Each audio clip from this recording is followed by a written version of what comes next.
Bonjour et bienvenue dans Transition Story, le podcast qui vous raconte comment vos territoires opèrent leur transition écologique, économique et sociale. Je suis Patrick Longchamp, journaliste à l'écodessolutions.info et au fil de ces épisodes, je vais vous raconter l'histoire de ces territoires où des hommes et des femmes travaillent au quotidien à faire émerger une dynamique qui, grâce à tous, peut à long terme changer la donne.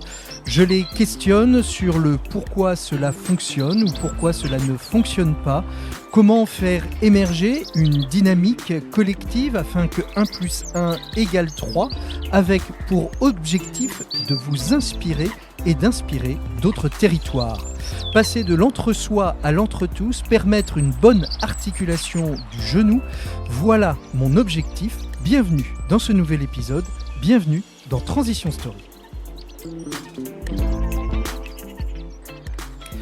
Et on ouvre donc le premier épisode de cette série de podcasts consacrés au territoire d'Angers et de sa métropole. Un territoire qui a eu cette ingénieuse idée de recopier, de s'inspirer de la Convention citoyenne pour le climat pour créer une Convention citoyenne pour la transition écologique de son territoire. Transition écologique et mobilité, puisque les deux sont intimement liés. Nous avons la grande joie pour ouvrir ce premier épisode d'accueillir Corinne Bouchou, qui est l'architecte. Vous êtes vice-présidente d'Angers Loire Métropole. Vous êtes l'architecte de cette convention citoyenne pour la transition écologique et les mobilités sur la métropole d'Angers. Corinne Bouchou, bonjour. Bonjour. Merci beaucoup d'être avec nous. Alors, la transition écologique à Angers est passée par une convention citoyenne. Est-ce que vous pouvez nous expliquer comment est née cette initiative ? Je dis à un moment au tout début que vous vous inspirez de cette convention citoyenne pour le climat. Était-elle si inspirante que la ville d'Angers a décidé, la métropole d'Angers a décidé de s'en inspirer ? Oui, il faut effectivement faire un pas en arrière. En 2020, l'écologie avait le vent dans le dos et la participation citoyenne était au cœur de notre programme. Nous avions côté ville 3 axes forts: la transition écologique, la rénovation urbaine et la culture et l'éducation pour tous. Et donc, en fait, nous avions promis et décidé de faire ces assises à l'échelle de la ville. Et quelque part, nous avons été les bénéficiaires du Covid, c'est-à-dire que face à la difficulté, face à l'adversité, après un échange avec Christophe Béchu, eh bien, on s'est dit non seulement on va vraiment le faire, mais on va le faire, on va proposer de le faire à l'échelle de l'agglo. Et donc, nous avons décidé, lorsque nous avons enfin pu nous installer en juillet, le 17 juillet, nous avons collectivement décidé explicitement de faire de la transition écologique l'axe phare de notre mandat collectif, et nous avons eu cette idée folle de dire nous allons consulter tous nos citoyens en prenant tous les bons côtés de la Convention citoyenne, et nous avons même rajouté 2 fonctions vitales qui nous paraissaient importantes. C'était s'épanouir et vivre en bonne santé, parce que nous nous disions ça ne sert à rien de faire tout cela si tout le monde est déprimé et si tout le monde est malade. Comment on travaille pour construire cette feuille de route ? Nous avons communiqué par tous moyens, dans les communes, auprès de nos concitoyens, et nous avons fait un appel à bonnes idées. Donc, nous avons eu plus de 1100 idées et propositions qui nous sont remontées. Nous les avons classées dans les différentes fonctions vitales, et nous avons à ce moment-là dit, nous allons proposer à tous les citoyens de l'agglo de voter pour leurs priorités. Donc, nous avons finalement retenu 135 propositions qui, en fait, synthétisaient les 1100 propositions que nous avons faites. Nous avions, en toute transparence, mis tout sur le site internet de l'agglo, c'est-à-dire chacun pouvait voir quelles étaient les propositions des autres, des voisins. Et donc, ensuite, nous avons organisé une votation citoyenne sur ces 135 propositions. Alors, je précise que c'était une votation exigeante. Il fallait environ 35 à 40 minutes pour remplir tout le questionnaire, donc ça se méritait. Et on avait aussi proposé, c'était indicatif, d'en faire un par famille. Et donc, nous avons eu en équivalent votant 20 000 participants et à travers 8 000 bulletins très conséquents, exploitables, qui nous ont été remis. Et donc, ensuite, à l'issue de ce vote citoyen, nous avons retenu les propositions les mieux classées et nous avons fait un clin d'œil à la Convention citoyenne. On a rajouté des jokers positifs. C'est-à-dire qu'en fait, il y a des idées Qu'est-ce donc ces jokers positifs, Corinne, ouais. et on les a repêchés. D'accord. Donc, en fait, nous avons ensuite proclamé les résultats, à chaque fois avec des temps collectifs très forts, où on expliquait les enjeux, on a été très transparent sur le site internet, et ensuite on a dit, nous allons appliquer cette feuille de route en plus de toutes nos politiques publiques par ailleurs que nous avons votées. Et c'est ensuite effectivement que nous avons tiré au sort, c'était lors d'une commission transition, nous avons tiré au sort des citoyens. Alors comme toujours, on en a perdu, il y en a qui voulaient venir, qui ne pouvaient plus, mais on a réussi à trouver un vivier très intéressant.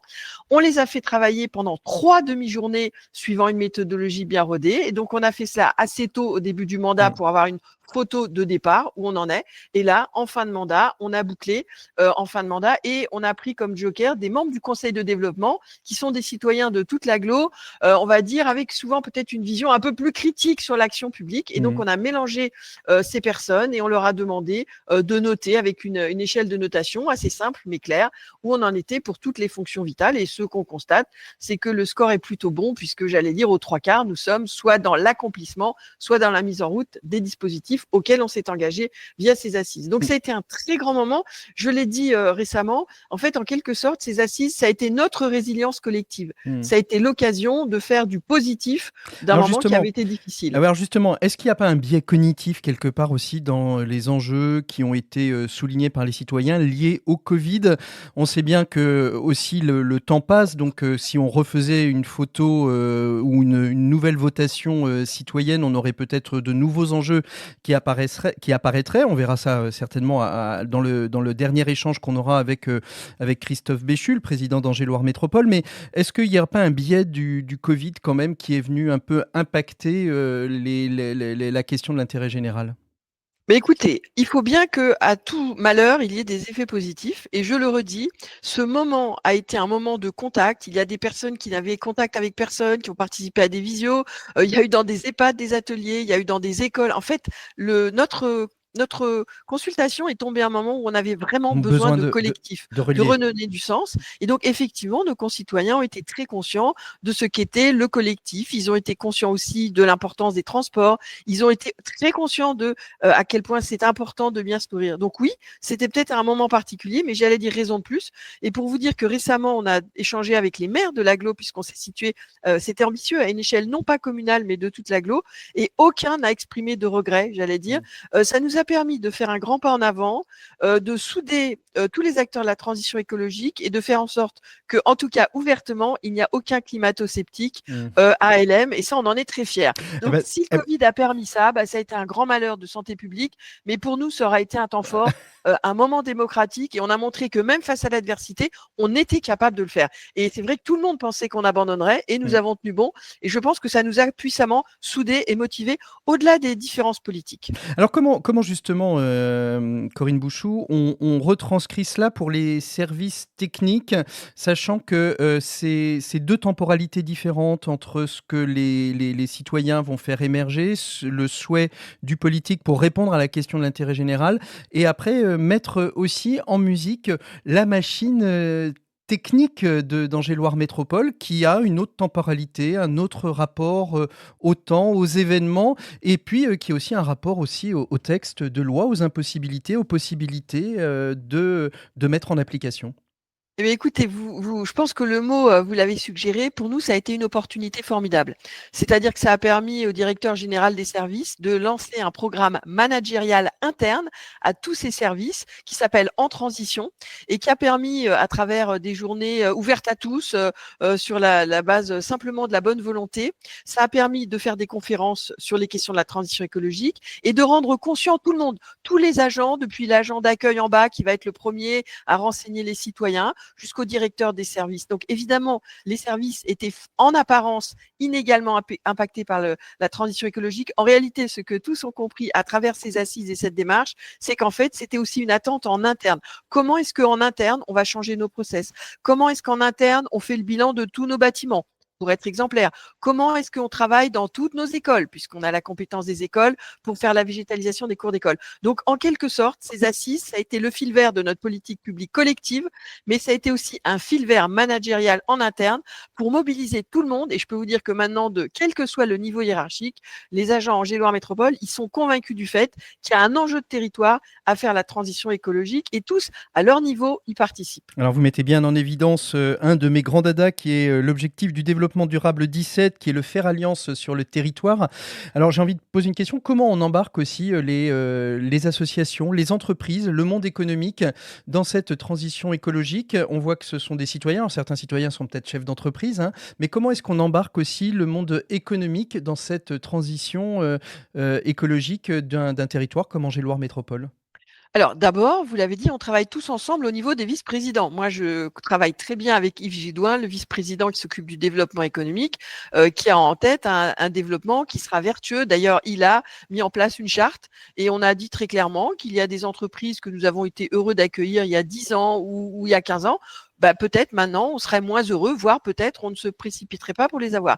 Donc déjà, on a changé le spectre du développement économique. Et puis ensuite, évidemment, vous avez raison, il y a les entreprises. Elles sont très impliquées. Nos amis, les shifters avec lesquels on travaille bien, ont réalisé très récemment une opération où plus de 40 entreprises du territoire étaient impliquées. Donc les entreprises sont fondamentales, les citoyens sont fondamentaux parce que même si nous, et ça n'est pas le cas, mais si nous étions parfaits, nous ne pouvons agir que sur un quart du spectre. Donc pour nous, l'enjeu, c'est de créer une dynamique collective pour que tous les autres acteurs, associations, entreprises, jouent le jeu de la transition écologique. Ça a été ça l'enjeu du mandat. Et en quelque sorte, je pense que nous avons enjambé un mandat. On aurait pu imaginer le faire d'abord en ville, convaincre tout le monde et puis dire regardez, c'est formidable, on enclenche à l'agglo. Et je pense que la grande habileté de Christophe Béchu a été de faire du Covid une opportunité de dire on va faire résilience ensemble, on va faire territoire ensemble. Et d'ailleurs, on parle beaucoup moins de ce qui était un mot fleuron précédemment, la métropolisation, j'allais dire. Le concept de métropolisation est devenu soudainement un peu moins désirable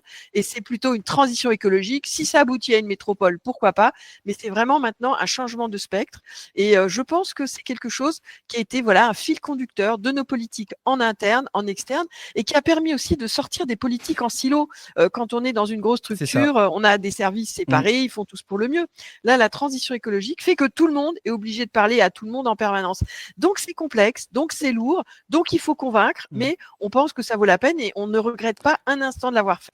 Est-ce que vous avez le sentiment, Corinne Bouchoux, que cette manière d'aborder la question de la transition écologique a redonné de la confiance dans l'action politique et des politiques en règle générale? Alors, en tout cas, il ne faut pas être présomptueux, il faut être modeste, mais je pense que ça a déjà permis de créer beaucoup de confiance au sein de l'exécutif, où, il faut le rappeler, à l'agglomération, il y a des maires de diverses sensibilités et collégialement, on gère les dossiers avec presque toujours des votes à l'unanimité. On a quand même réussi à l'unanimité à voter l'urgence climatique. Très franchement, quand j'ai fait la tournée des 28 autres maires que le nôtre, eh bien, on a pris le temps de leur expliquer la difficulté que ça représentait, les enjeux. Tous ont dit oui. Et pour vous donner un autre exemple, pourquoi je pense que ça a maintenu de la confiance, récemment, lors d'une assemblée, un élu a dit « Ah oui, il y a de l'assouplissement sur le zéro artificialisation nette ».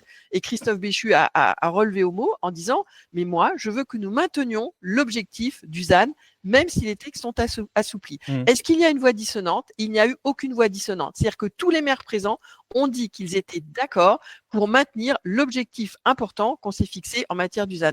Donc, moi, je pense que tenir les engagements pour la transition écologique, c'est important. Quand vous voyez ce qui se passe aux États-Unis, quand vous voyez ce qui se passe en Ukraine, moi, je pense qu'il y a un enjeu de confiance que doivent avoir les habitants dans les élus, mais il y a quand même aussi un enjeu de souveraineté, d'indépendance. Et je pense que nos concitoyens, à travers notre activité que nous avons faite d'assises, de les consulter et surtout d'évaluer ce que nous faisons et donc de revenir régulièrement vers eux, je pense qu'ils sentent que nous faisons de notre mieux pour être vraiment dans une dynamique de proximité avec les habitants. Et d'ailleurs, récemment, ça va jusqu'à une plus petite échelle, dans un quartier, l'îlot Savary, où il y avait une hésitation entre deux possibilités pour revégétaliser et refaire un intérieur. Eh bien, une votation citoyenne a été organisée dans toutes les familles et il y a eu des participants.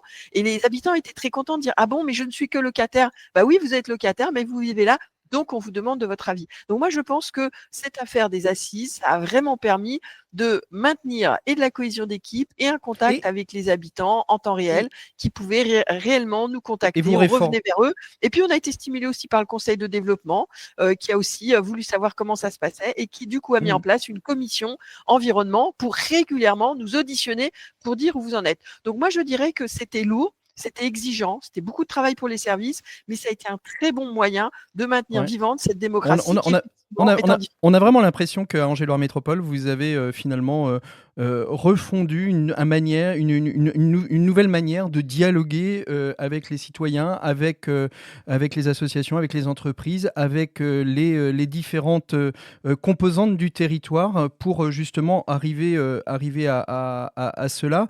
Est-ce que c'est dans la communication, parce que autant dans la transition écologique, il y a des choses visibles. Quand on crée une piste cyclable, c'est visible, c'est long, mais c'est visible. En revanche, il y a plein de petites actions qui sont invisibles. Comment on arrive à rendre visible l'invisible? Alors, c'est une question qui nous obsède depuis le début. Comment faire savoir et comment accompagner? En fait, les demandes des citoyens, c'était d'être accompagnés pour changer leurs habitudes. C'était ça la demande forte. Donc là, nous avons eu l'idée, pour finir, pas du tout de choses matérielles en dur, mais d'une plateforme qui permettrait en fait de mettre sur ce site les bonnes idées, les contacts, et aussi qui permettrait à chaque entreprise de dire, bah voilà, moi ce que je fais, je vous propose ça, etc. C'est en fait, on a vraiment imaginé une plateforme qui permette de prendre connaissance et qui permettra on va dire, de mettre en contact les acteurs pour prolonger ce mouvement. Il ne faut pas que ce soit uniquement quelque chose qui soit d'une fois, il faut vraiment quelque chose qui soit pérenne, et donc je pense qu'il faudra faire ensuite vivre le résultat de ces assises. Et franchement, la restitution le 23 juin était plutôt encourageant avec beaucoup d'acteurs et de partenaires qui sont venus et qui étaient plutôt contents de ce qu'ils ont vu et qu'on était au rendez-vous, y compris pour l'évaluation finale. Alors, ce podcast va être entendu par tout un chacun, qu'on soit à Angers-Loire Métropole ou ailleurs, peut-être même à l'étranger. Qu'est-ce que vous avez envie de transmettre peut-être à un auditeur qui vous entendrait, à un élu qui vous entendrait, qui lui permettrait de peut-être basculer dans cette réflexion que vous avez posée avec Angers-Loire Métropole, Corinne Bouchou? Alors moi, je pense que ce qu'il faut retenir, c'est qu'il faut faire confiance aux citoyens. Quand on a vu l'ampleur des idées, des carnets d'idées, il y aurait de quoi faire 10 mandats municipaux. Certaines idées sont irréalistes, bon, d'autres se heurtent à la soutenabilité financière. Mais je pense que nos concitoyens ont énormément d'idées et moi, j'y vois plutôt une implication forte qu'ils ont eue. Alors effectivement, ils votent moins qu'avant, on parle de défiance, mais en tout cas, à Angers, les citoyens nous ont fait confiance et j'espère que cette confiance sera validée au printemps prochain. Merci beaucoup, Corinne Bouchou. Au revoir. C'était Transition Story en partenariat avec Angers-Loire Métropole. Si vous souhaitez suivre l'information des acteurs et des actrices du changement, n'hésitez pas à rejoindre notre site internet ecodesolutionstoutattaché.info. Pour ma part, je vous donne rendez-vous dans un très prochain podcast et surtout pour ne pas louper nos Transition Story, abonnez-vous sur vos plateformes de podcast préférées et partagez-les autour de vous. Merci à vous tous de votre écoute. À très bientôt. Au revoir. Transition Story, un podcast original de Mediadvise Podcast Studio.